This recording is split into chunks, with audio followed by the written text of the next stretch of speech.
check 1, 2. Hope that's working. Virgin, I'm making this for you, but it may apply. Well, I'm opening it up. I'm putting it on public. I'm not good with light now. These are just my noise cancelling headphones. And I'm really foggy at the moment too. So I'm just going to talk and hopefully it'll make sense.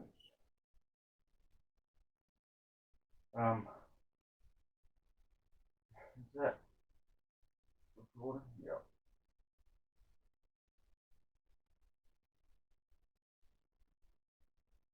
We're living in a very unique and critical time.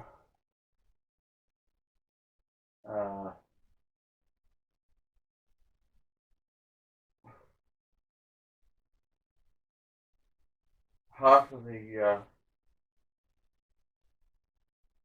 sort of forests have been removed. However many 100 years.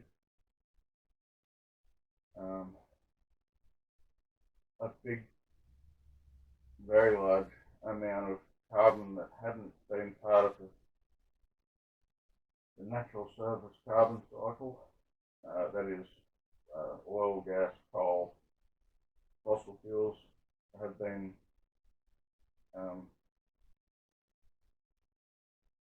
brought to the surface.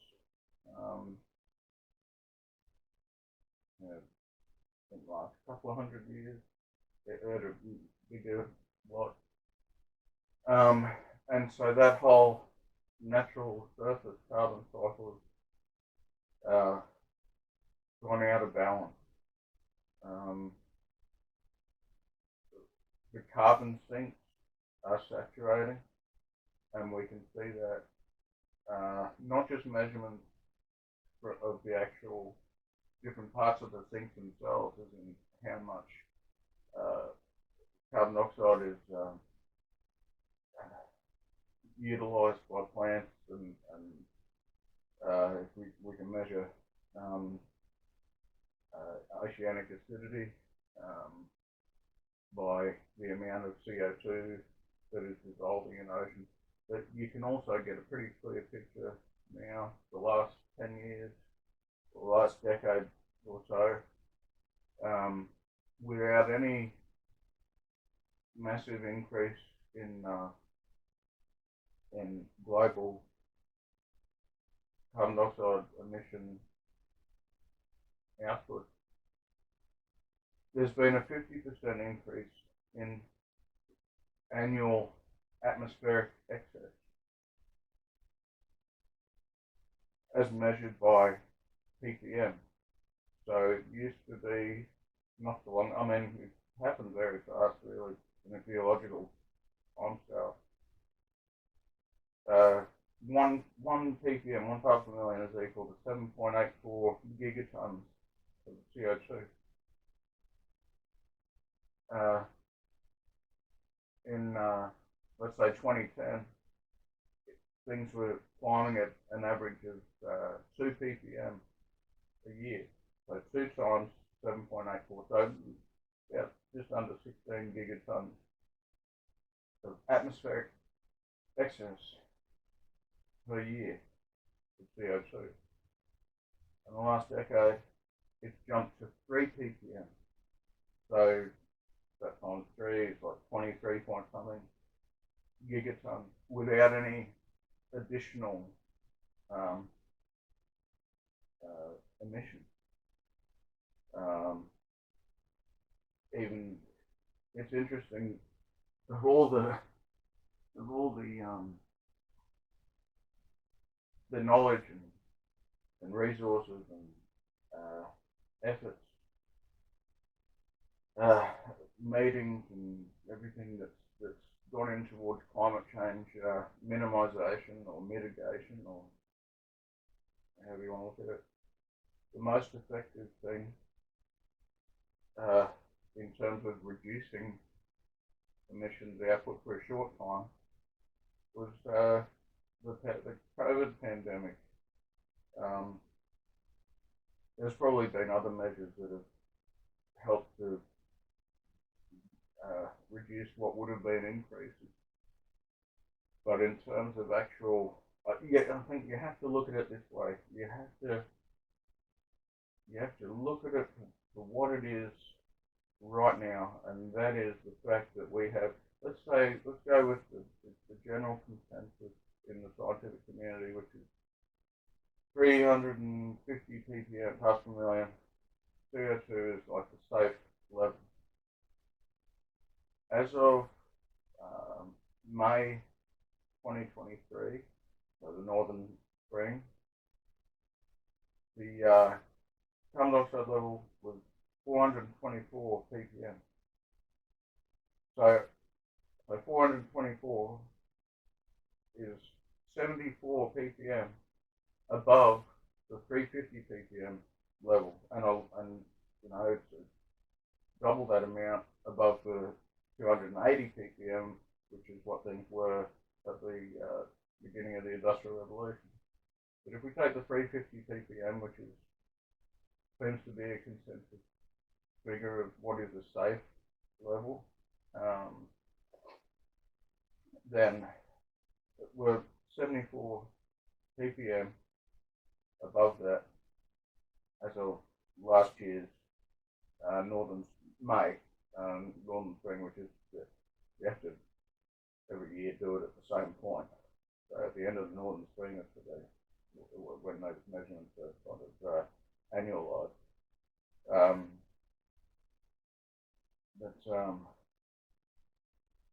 This is where I'm going to get stuck. I've done pretty well so far, but I do get stuck with things. Oh yeah, so where were 74? So 74 ppm times 7.84 gigatons is like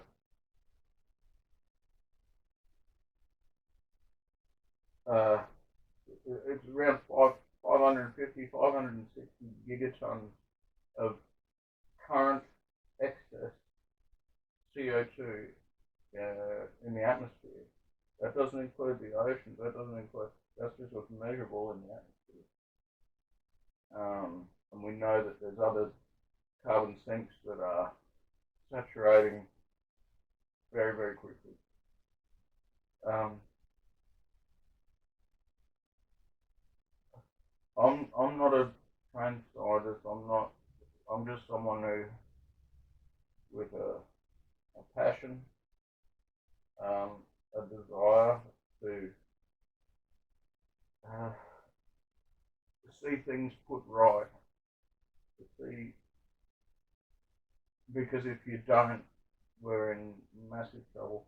And I find it stunning, absolutely stunning, that of all the knowledge and all the expertise and the resources and all the cooperation of the parties and all the things that have gone on about climate change, and no one, the penny doesn't seem to have dropped. Everyone's, there's only one way now. There's only one way, and that is mechanical removal of excess atmospheric carbon. And that needs to happen very, very quickly. And it won't just be carbon from CO2. It'll also be carbon from methane, CH4, which is a much stronger gas, even though it's a lot less prevalent in the atmosphere. But what we're starting to see in the northern hemisphere, Siberia, Arctic, anywhere where there's permafrost and methane hydrates or clathrates under the seabed, they're starting to thaw, and those releases have in the past, probably with the Permian Triassic extinction and with the Paleocene-Eocene thermal maximums, have become self-propagating. or appear to have become self-propagating, changing things very, very dramatically, very, very quickly. And we humans, we are not only are we responsible for it because we've upset the balance, but we are also responsible for reversing it as much as we possibly can at this late stage. It's not gone, it's not finished yet, the fight's not over yet. But as much as we can, we need to rein that in. Is that still recording? Yeah. Nothing of any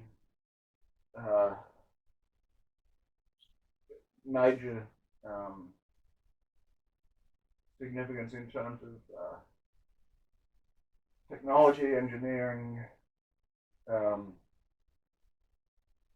like infrastructure change and that kind of thing. Nothing of significance happens in this world unless there's a pile of money to be made. It's just the way things are. It's just the nature of the beast. And so that's the reason why I made the or had the mining the sky video put together to demonstrate how, and there are other ways as well apart from what's in the video, how the pollution of atmospheric excess carbon can make huge money.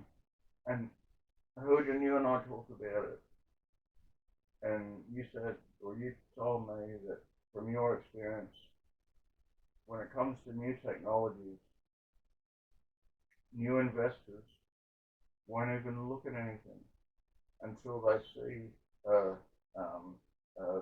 cost to profit ratio of 1 to 1,000. So for every $1 that it costs in materials, energy, manpower, whatever it is, if there's not $1,000 worth of value that comes out of that, they're not interested. And capital funding, especially with the way things are going since COVID, with debt, interest rates, are very, very, very hard to come by. I look at this whole situation, and I just think, it's unique, it's critical, it's global. Why is this not in the realm? I know it's outside of their charter, but why is this not being dealt with unanimously, really, by the UN Security Council? Why is this not being? Because really, what we kind of require, if we're gonna get serious and we're gonna achieve the almost impossible, but it's not impossible. If we're going to achieve bringing carbon levels back to a safe level in the time period that's required,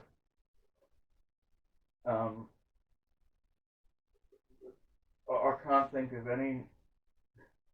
World War II is probably the only time where we've seen such an amount of engineering, infrastructure, manpower that's at such a speed. That's why I always see this as a military operation, because that's things. The military is so much. Whenever you get into that realm, it's proven time and time again the speed at which technology and engineering and production, manufacturing, implementation of infrastructure happens. It's market dynamics don't allow for that. That's why I think the UN Security Council, only one time they really stepped outside of their chart, and that was with HIV/AIDS in 2000. It wasn't entirely outside their charter, but this is a very unique situation. Man, we're in trouble. We're in trouble, and it's not just that. Like I hear people, want to live great world for my grandchildren and all that. Humans, we're just one part of the vast array of living creatures, living organisms that we share this planet with. And it's not like we can go to some other planet. So that's the background. It needs to happen. And if we haven't been able to do it, I mean, the warning signs have been there. All the predictions, the forecasts have been reined in, like, have happened 10 times faster than expected. There's going to be massive. If this West Antarctic Ice Shelf goes, and predictions are that it's almost a certainty, and you're looking there possibly a 6 metre rise in sea levels over, even if it's over like 100 years or something. You look at the world's population of people. All the urban centres were formed on rivers and at river mouths because shipping was the means of trade and all that, population movement, business, commerce, all the rest of it. More than 90% of the world's population that may need to move to high ground. If you're looking at 6 metres, I mean, 6 metres, that's huge. Like, we would have to survive, we would have to change everything in terms of where people live, how people live, how agriculture is done. You know, you'd probably have quite a loss of crop growing and livestock growing arable land, but you'd also have all sorts of seepage of salt water into freshwater aquifers. Yeah, it would be a massive shift. Again, nothing that can't, not be done if the planning is there. That's why I called the book that I wrote years ago, People Without a Plan, because it was kind of floating along, and no one's thinking about vertical agriculture and millions, if not billions, of people that might have to move to high ground and all the changes and all the economic change that would come with that. But anyway, that's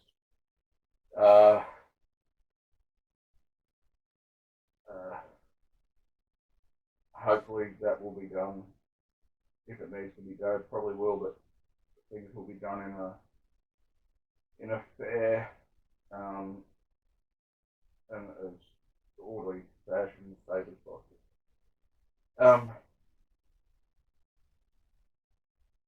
I haven't got the help at the moment to be able to do what I was hoping to do, which was to try and demonstrate how an economically viable method of mining, I call it mining the sky or mining the atmosphere of carbon dioxide. Something similar would need to be made for methane at some point, perhaps. But just like we talked about, the process that's in the Mining the Sky video, and yeah, it's because of the cost of materials and all that. That 1 to 1,000 ratio isn't there. So it's I've come across something in my health journey in the last 12 months or so. I've been introduced to radio waves, radio frequencies, and their ability to let's just say separate molecules to one of that. And when you think about it, you know, most water that we drink has undergone UV light filtration, like all the bacteria, viruses, fungi, all the parasites, all the different things that could poison people are killed when it goes through the UV light filtration system. COVID, we saw it everywhere. Black light or UV light used for public transport and stuff like that to kill the viruses. There is one example already of I better check if it's still going. Oh, where's it? Yeah. There is one example where this has been used successfully in separating solid carbon from oxygen gas in a CO2 molecule. And that was in there's a paper, the lead author is a man named Zhao from UC Davis, University of California, Davis, where they were looking at oxidation events in CO2 rich atmospheres. I think my memory serves me well. It was looking at how humans may one day live on Mars if the oxygen level can get. I think that's what it was about. But anyway, what they found was that they could get a separation of the bond between solid carbon and oxygen gas using ultraviolet light between 101.5 nanometers to 107.2 nanometers in that wavelength range. And the fascinating thing, I don't think they understand what they discovered. Because what happened was they put this vacuum ultraviolet light through carbon dioxide molecules. Now, most of it ended up as being split. To the best of my memory, I haven't read the paper for a long time. Most of it ended up being separated and then reformed as carbon monoxide with one oxygen. And they weren't bothered about that because they were just looking to see how much oxygen gas can we get out of it. But there was a 5% yield, 5 plus minus % yield of solid carbon from just putting that UV, those wavelengths through the molecule. And what that demonstrates is that the bond, whether it was, well, let's say it was CO2, because if you try and separate CO2, the first oxygen will leave. When you look at enthalpy, I think that's the word. The amount of energy it takes to remove, like to make from CO2 to carbon monoxide and to move the first one. But then to move the second one takes 1200 kilojoules, somewhere around there. I can't remember now. But yeah, it's I'm probably starting to waffle on a little bit. Please stay with me because I'm doing this because for the first time in a little while I've got the mental clarity to just, this is stuff, I'm regurgitating things that I'm not having to think too much, if that makes sense. Because I've already thought this through. I'm just finding it a little bit hard to process now. I'm tired, mate. I'm tired. It's been a long fight. And I'm tired. I just want to get this down and because I'm not. We'll see, but things aren't, well, I'm not in the same health as I was when I last saw it.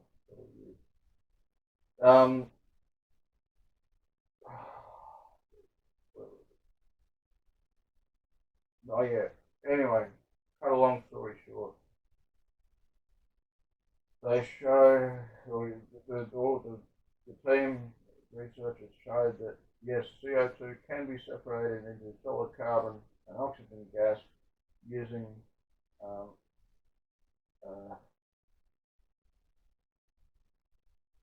frequencies. In that case, ultraviolet light frequencies between that range that I said before. Now, thinking about what I started working with in my health journey has been radio waves, and it's incredible how the low emission, low energy waves, because it's the lowest end of the spectrum, how low emission or low energy waves, because again that ratio 1 to 1,000, so the least energy that it takes, the more profit, and the easier it is to do, and all that kind of thing. So, it takes considerable amount of energy to achieve that frequency wavelength of ultraviolet light. If you can find the frequencies, that's basically what this is about. Looking for the lowest possible frequency wavelength that can separate carbon and oxygen. Forget about thermodynamics, because there's something else that's interesting in this whole thing. It's covalent bond. Oxygen has a unique property, and so does carbon. Carbon has ferrous properties. So if you use a magnet near carbon, it will act like a metal, something with ferrous properties. Oxygen has a really interesting thing, and if you ever look at the electrolysis of water, if you place a magnet on if you separate water, H2O, with electric current, you've got the anode and the cathode and the anode, and you have a magnet on the oxygen side. That magnetism, I'm not sure they understand how it fully works, but in the presence of the magnetic field, single oxygen atoms are encouraged, I guess, to pair up into oxygen gas molecules at a much faster rate than they normally would. And I'm not sure it would happen now, maybe, but I would love to know if Zhao and his team repeated that experiment and used magnets, whether or how much that would change the yield of solid carbon and oxygen gas. And that's, to me, that's the next kind of exploration. If you can find a low energy wavelength that can separate the bond between carbon and oxygen atoms in the molecule, use magnet or magnetic force to, one, encourage the pairing up of oxygen gas molecules, because if you don't encourage that, then those single oxygen atoms are more likely to bond with carbon again, create carbon monoxide. So the faster you can encourage those pairing up of oxygen atoms into O2 molecules, you should end up more with solid carbon. And what's also interesting about using a magnet within that is that when it comes time to collect or to you know, to measure what you've got or to collect what you've got. If you've got a magnet there, then you would expect that the carbon particles, probably in the form of graphite, would be attracted to that magnet. And so therefore, the magnet itself would have a dual purpose. One, of speeding up the formation of oxygen gas, and two, for the attraction and collection of solid carbon. Yeah, I'm tired, man. I'm tired. I'm just trying to think. Is there anything else? Yeah. So what I was hoping to do was set up something, an experiment. I don't know if I'll be able to do it. I'm struggling big time. It's not anything hard. I'll put another I'll share another video that shows how it can be done, like using a software program, not difficult, to run through all the different, like so you fill balloons, like a balloon of CO2 gas, and a balloon of CO2 gas with a magnet inside, balloon with CO2, maybe 2 magnets, like, and then now the interesting thing, and then run the things from 0 hertz all the way up to 40 megahertz. And there's no point in trying to see, you know, in leaving it, you know, 5 seconds on every single, like, on, you know, from 5 seconds on 1 hertz, 5 seconds on 2. If this is going to be a game changer, it has to be basically instantaneous. And ideally, where would you use this technology? You would use it as close as you can to the source of current emission. And that may be one of the benefits of electric vehicles, because the number of point sources of emissions as electric vehicles come into use globally. Instead of having 7 billion cars that are all emitting little bits, the emissions from those cars are coming out of power stations, and so that reduces the number of emission sources, and you can try and work with things. There's more ideas about that, but you've got to prove the concept first. You've got to prove it. You've got to make sure it's nailed on. You've got to make sure it's scalable. Yeah, long way from actually implementing something. But yeah, I'm getting really tired. Where were we? Carbon. Come on.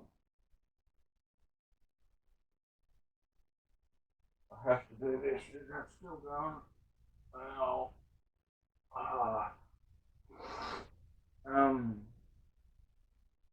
yeah. Mate, I'm gonna have to call it quits. I've got nothing. Get very foggy. All the electricity's running through my nerves. I can't think very well. Where's the...